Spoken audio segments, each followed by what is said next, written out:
deportivo de una manera especial, digámoslo así, porque inicié mi trabajo como cronista deportivo en Buenos Aires, en la ciudad autónoma de Buenos Aires, en Argentina.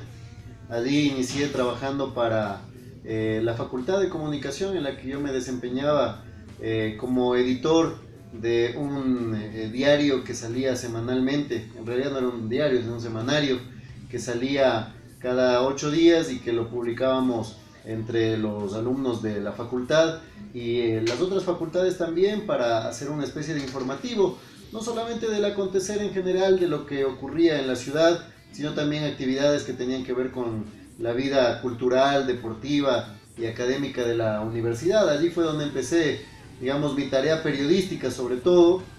Antes había incursionado acá en el país en alguna estación de radio colaborando en el tema de producción, pero digamos que mi primer desarrollo periodístico fue justamente ese.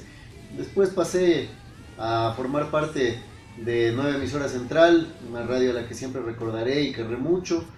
Allí trabajé durante casi 5 años de mi vida como corresponsal en Buenos Aires, también haciendo programas desde aquí, ya radicado en el Ecuador.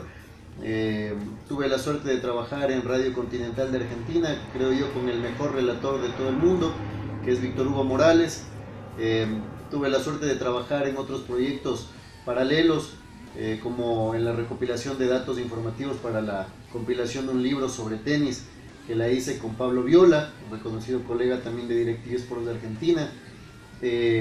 Tuve la suerte de conocer a Walter Vargas, que es uno de los hombres más destacados, creo yo, al menos en su panorámica, en su visión del boxeo, un deporte que en la Argentina todavía tiene mucho peso, pero que en el Ecuador ha tenido un desmedro, creo, en los últimos tiempos, a raíz de que la actividad ha perdido muchos seguidores, no ha habido grandes talentos, ni tampoco se lo ha tomado en serio. Por ende, no puedo destacar mucho el boxeo ecuatoriano, pero sí debo decir que con Walter aprendí mucho, no solo de boxeo, sino de olimpismo, en algunas tareas que hacíamos, él como corresponsal y a su vez después como colega de un programa que yo dirigía aquí en el Ecuador. Así que con Walter aprendí muchísimo de boxeo, él escribe en la revista Ringside, así que estamos hablando de palabras mayores.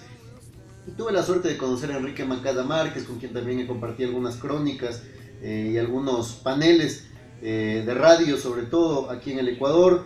He trabajado aquí en el país dirigiendo 3 proyectos de medios de comunicación radial en materia deportiva, he relatado algunos partidos en Gama, qué sé yo. Creo que mis inicios fueron un poco esos, de todo un poco, y tratando de aprender siempre, basándome en que la escritura es el principio fundamental, no solo del periodismo deportivo, sino del periodismo en general.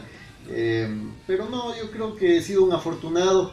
Ingresé por ese lugar de las corresponsalías, sobre todo a los medios ecuatorianos, y gracias a Dios me he ganado un lugar que no siento que me lo hayan dado solo los medios, sino que me lo ha dado la gente, a la cual también he llegado con buena acogida, así que a ellos me debo.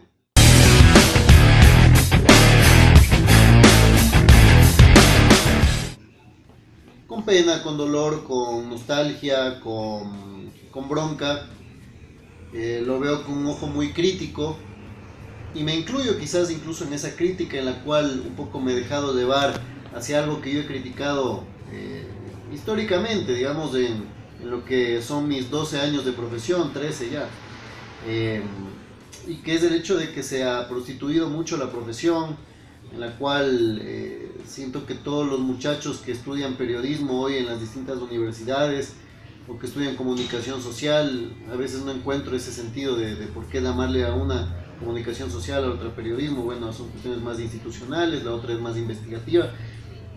Yo creo que el periodismo es la base de todo, así que bueno, es una crítica académica, digamos, que hago en cuanto al rótulo de lo que se le pone. Yo debo decir que cada vez que he tenido que recibir en los medios y los programas en los que he trabajado muchachos que tienen el deseo de ingresar a trabajar en el mundo del periodismo, pues me topo con la triste realidad de que no leen, me topo con la triste realidad de que no saben escribir una crónica, me topo con la triste realidad de que no saben trabajar frente a una cámara, peor aún detrás de ella.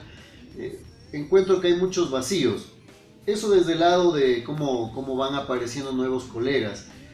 Por otro lado, veo con mucha pena el facilismo de creer que porque alguien sabe de fútbol, pues ya puede denominarse periodista deportivo. Y yo creo que el periodismo es mucho más que saber de fútbol. El periodismo deportivo habla del deporte en general, la épica del deporte, la narrativa, el relato deportivo, la épica del deporte. Hay tantas cosas que uno puede aprender. El deporte y la política, por ejemplo, tiene una vinculación muy importante en toda la historia de esta maravillosa profesión. Y muy poco se interesan los periodistas deportivos en saber de política.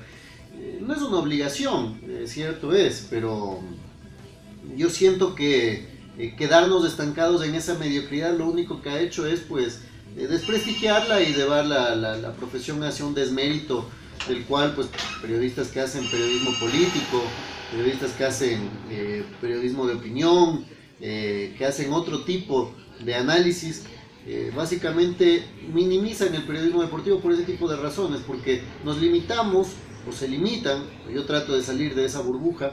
Se limitan los periodistas deportivos a hablar de fútbol y además lo hablan mal, lo desarrollan mal.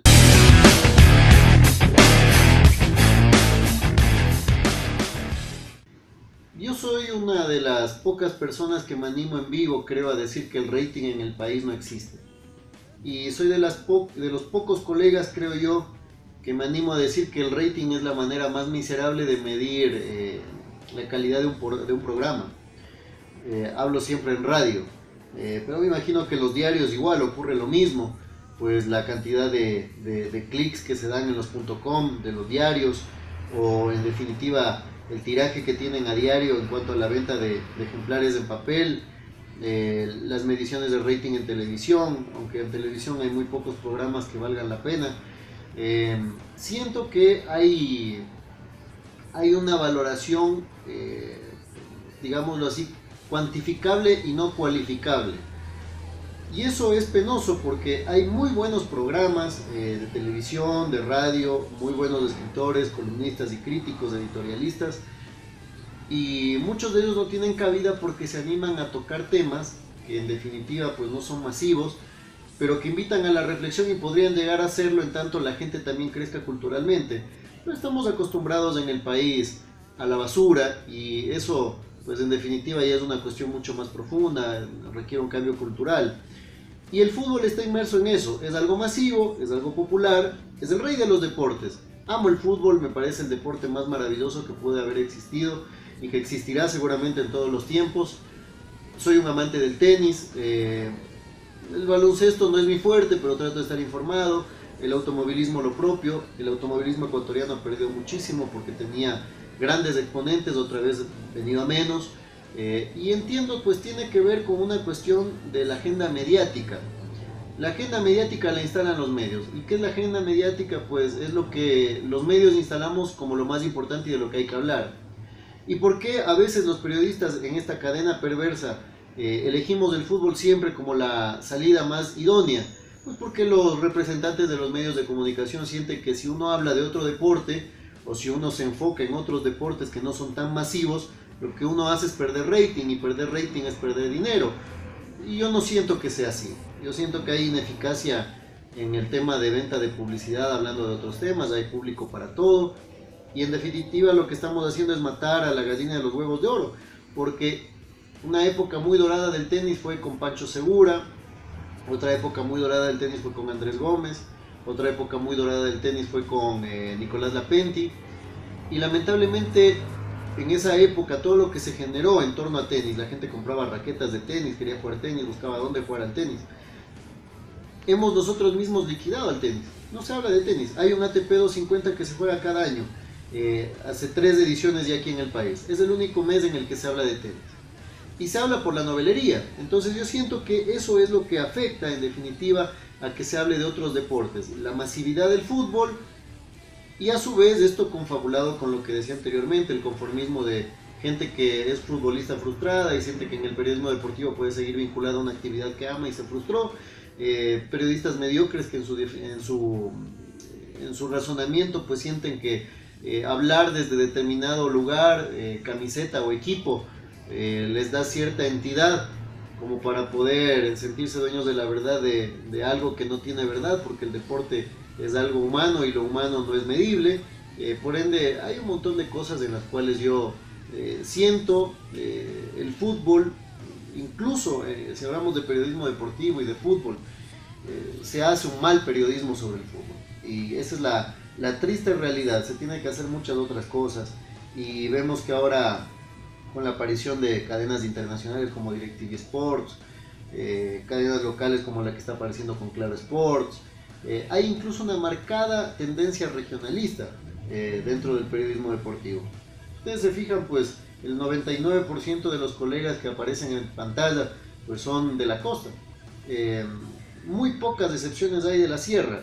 Y esto habla de dónde está también el poder de los medios. No está en Quito, no está en la capital, está en Guayaquil, y en Guayaquil están las productoras y pues hay una cuestión de amiguismos. Es muy penoso lo que pasa en el periodismo deportivo. Yo por eso digo que está absolutamente bastardeado. Y el fútbol, mal manejado además, pues representa, creo, el ejemplo, el podio de la mediocridad de la que ha caído la profesión.